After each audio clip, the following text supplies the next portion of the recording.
Despite lacking a formal education, Benjamin Franklin is one of history's most famous innovators. He is credited with inventing bifocals, lightning rods, flexible catheters, and swimming fins, as well as making several key discoveries about electricity. He was one of America's most influential statesmen and, by many accounts, a delightfully quirky weirdo. Today, we're going to take a look at 14 peculiar facts about Benjamin Franklin. But before we get started, be sure to subscribe to the Weird History channel and let us know what famous weird historic American figure you would like to hear about next. Now, he that lies down with dogs shall rise up with fleas.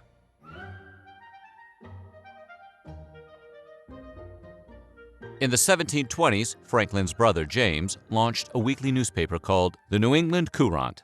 Ben, still only 16 years old, wanted to contribute by writing a column. However, his brother wasn't too hot on the idea. Undeterred, Ben began secretly submitting work under the name Silence Dogood. Silence, who was alleged to be a middle-aged widow, wrote on a variety of topics, including but not limited to marriage, fashion, religion, and women's rights. Despite actually being written by a 16-year-old boy, the column was wildly popular.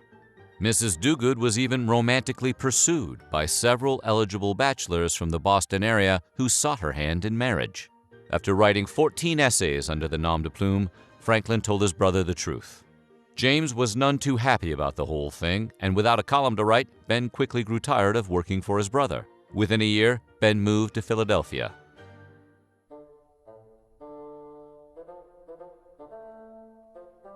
In the mid-1700s, the most well-known Western artists, musicians, writers, and scientists tended to live in Europe.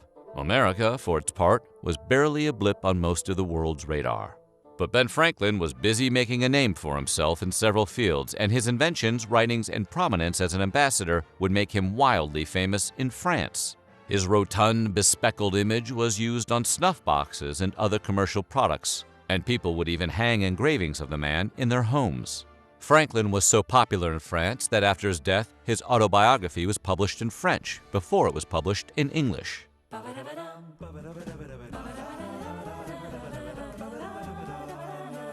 Ben Franklin believed in science, but he wasn't above satirizing his fellow scientists when he felt they were being pompous and impractical.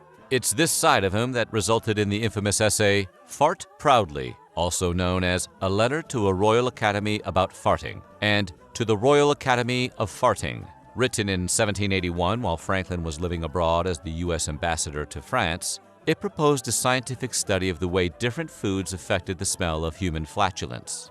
The goal would be to produce a drug that could be mixed in with the food that would make the flatulence not only inoffensive, but agreeable as perfumes. While Franklin initially planned to submit the essay as a proposal to the Royal Academy of Brussels, he never went through with it. Instead, he shared it only with a few friends and correspondents, like Richard Price, the Welsh philosopher and Unitarian minister.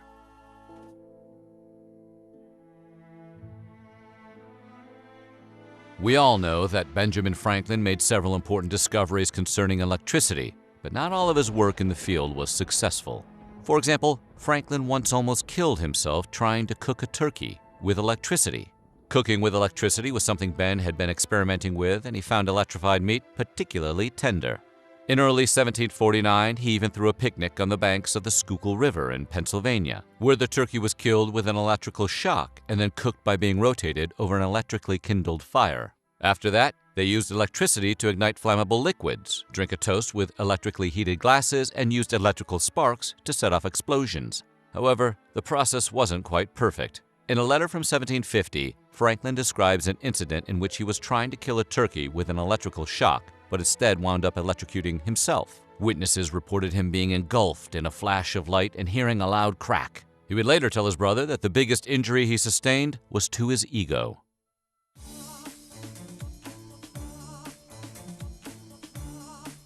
In modern times, sitting naked in front of your window will probably get you arrested. But in Franklin's day, it was just good hygiene. At least, Ben thought it was. He believed nudity was good for a person's health, and that taking what he called air baths would ward off illness. While science never verified that particular claim, Ben did make some important contributions to the field. For example, he disproved the theory that the common cold was caused by cold weather. Instead, he supported the idea that people often became sick in winter because they were cooped up together, and that the proximity made it easier for germs to spread. Franklin believed the solution was increased air circulation, so he would often keep the windows of his home open and sit in front of them in his birthday suit. You can't unsee that now, can you?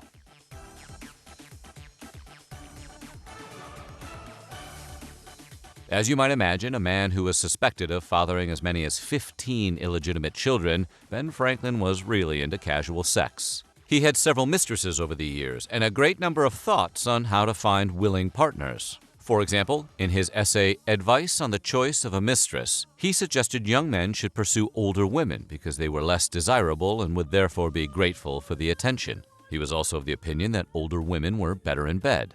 Opinions like that now would probably get him in trouble on social media.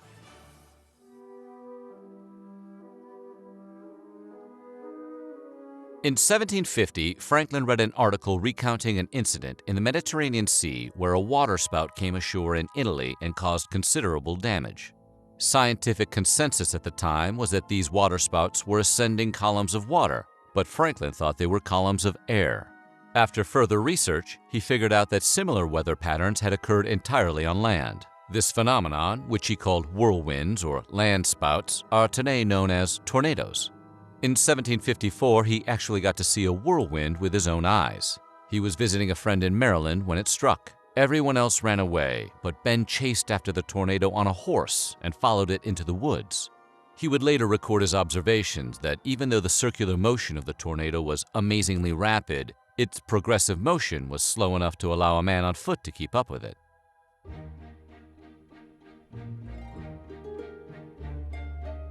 In 1776, the Continental Congress dispatched Franklin to France with instructions to secure military aid and support for the American Revolution. While Franklin was already famous in France because of his experiments with electricity, he actually got even more attention for his frontiersman-style clothing and fur hats. This look was so influential, French women began wearing large wigs they called coiffure à la Franklin. 2 years later, Ben switched to wearing a white hat, and French men immediately copied that look.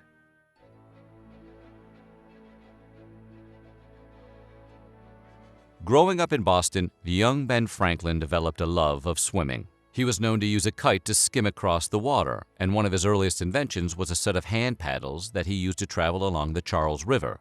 Franklin was so at home in the water, a close friend once proposed that he open a swimming school. He never did, but he was still a vocal advocate of teaching children to swim and later would receive an honorary induction into the International Swimming Hall of Fame.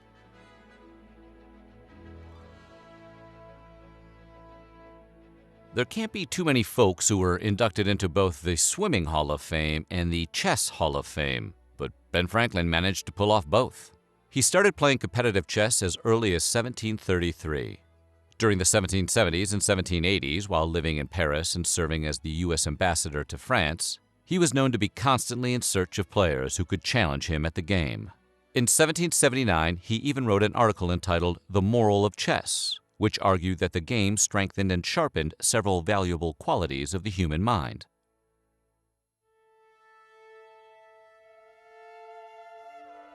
In mid-1700s Europe, singing glasses, the eerie sound produced by running a wet finger around the edge of a glass, were all the rage. Franklin saw them used in a concert during his travels and found them absolutely fascinating. He immediately embarked on building a musical instrument that would replicate the sound. In 1761, Franklin unveiled the results of his effort, which he called the glass harmonica. Exquisitely engineered, the instrument spun glass bowls using a foot-powered rod.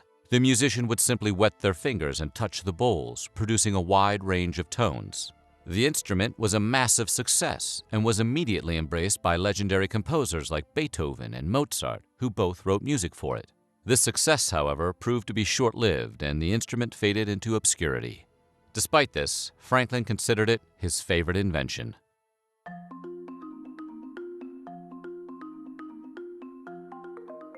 During his work with electricity, Franklin coined several words that we still associate with electronics today, including battery, charge, and conductor, among others.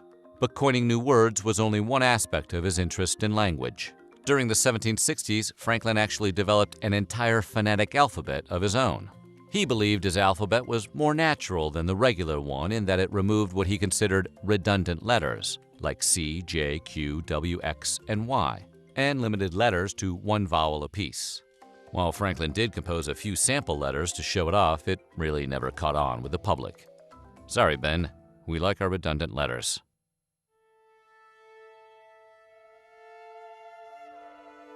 From 1757 to 1775, Franklin lived in a 4-story Georgian-style house located at 36 Craven Street in London. In 1998, this house was converted to a museum. During the construction, a worker spotted a human thigh bone sticking out of the dirt floor in the basement. Police excavated the scene and ultimately found somewhere in the neighborhood of 1,200 bone fragments belonging to 10 separate individuals, 6 of whom were children. The bones were over 200 years old and showed signs of being drilled into and sawed through. If you're starting to think Ben Franklin might have secretly been a serial killer, you can relax now. He wasn't. Historians have noted that at the time Franklin lived in the house, he was friends with an anatomist named William Hewson. Scholars believe Franklin allowed Hewson to use his basement as a lab. Seems kind of sketchy, but just how much knowledge Franklin had about what went on in that lab, though, is unknown.